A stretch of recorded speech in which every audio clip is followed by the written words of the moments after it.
Last night in Game 2 between Boston and Washington, Tom Wilson skated a long way to check Curtis Lazar, and I had several people ask me if it should have been a charging penalty. This video will cover why I don't think it is. So first, here's the check in real time. Goes by real quick, right? Now let's take a good look at it, and what makes it look bad is the choppy skating to get across the ice. Wilson is pushing hard and he's got his stick up in the air, waving it everywhere wildly. By the time he gets close to where he needs to be, his stick is way out to one side, about as far away from the puck as it could be, and his left leg is stretched out completely the opposite way. Here's a man who's definitely not ready for contact. But literally one step later, things are drastically different. He's now got his stick in one hand and on the ice, properly prepared for stick to puck.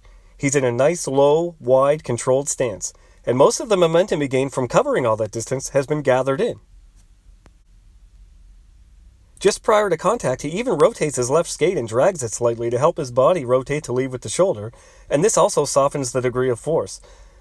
I know it looks bad because Lazar ends up flying into the bench, and I froze it here because it's quite a funny picture actually, but that's more the result of great strength and convenient timing than anything else. But for the sake of argument, here's the rule, and right off I'm going to mention there's a myth about the 3 strides thing, that if you take 3 or more strides right before contact it's a charge, and there's an opposite myth as well, where as long as you're gliding when you make contact it can't be a charge. I believe Sam Bennett proved that wrong a couple nights ago, and there's just nothing in the written rule about that. I've always wondered who started that. You can build a lot of steam and glide and still keep your momentum. Think of a downhill skier in a tuck. I don't know about you, but if someone hit me like that, I'd probably die.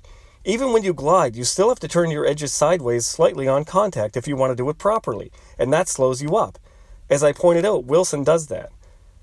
The rule is, a minor or major penalty shall be imposed on a player who skates, jumps into or charges an opponent in any manner, with charging meaning the actions of a player who, as a result of distance traveled, shall violently check an opponent in any manner. Wilson doesn't jump or explode, he doesn't skate through Lazar, and in my opinion, the amount of distance traveled doesn't meaningfully contribute to the violence of the check. In my mind, it's actually not that violent a check at all. It's just an amusing result. So that's my take on it, as disappointing to some of you as that may be. Whether you agree or not, I hope you like this video. Please subscribe to the channel and share my stuff. It's greatly appreciated.